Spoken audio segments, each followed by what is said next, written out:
Welcome to the Poor Man's Gourmet Kitchen, where we share gourmet recipes at a low-budget wonder. Now check this out. First thing you're going to need is some pumpkin. And I don't care if you cook it yourself or if you buy it canned like this. You're just going to need to follow the ingredients, starting with some sugar, ground cinnamon and clove, also ginger, and some salt. And once you get all these ingredients mixed together, you can start adding the pumpkin. At this point, I usually switch to an electric mixer, then start adding my eggs one at a time.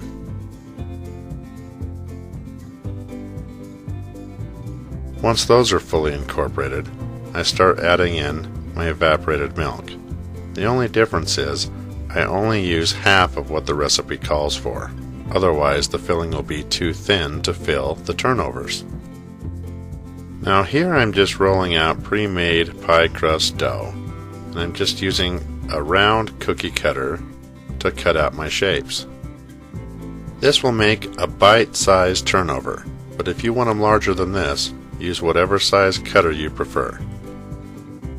Then take each one of these in the palm of your hand and dab water all the way around the edges. Then fold it in half and crimp each side, leaving the top middle open for filling. You're only going to want to drop about 1 tablespoon's worth of pumpkin pie filling. Then just pinch off the top and make sure it's sealed all the way around the edges. And to give it a classic pie look and to ensure that it's sealed, just run around the edges with a fork.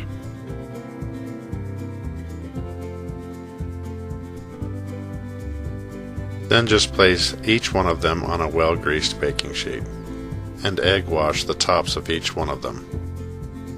It's also important to stab each one of them with a knife or fork to perforate them and give them some breathing room while they're baking.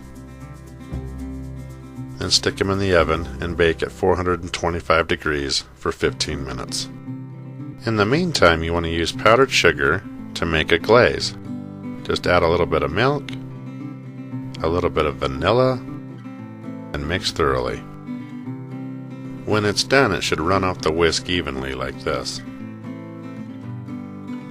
And then fresh out of the oven, just drizzle that glaze right over the top and brush them each evenly.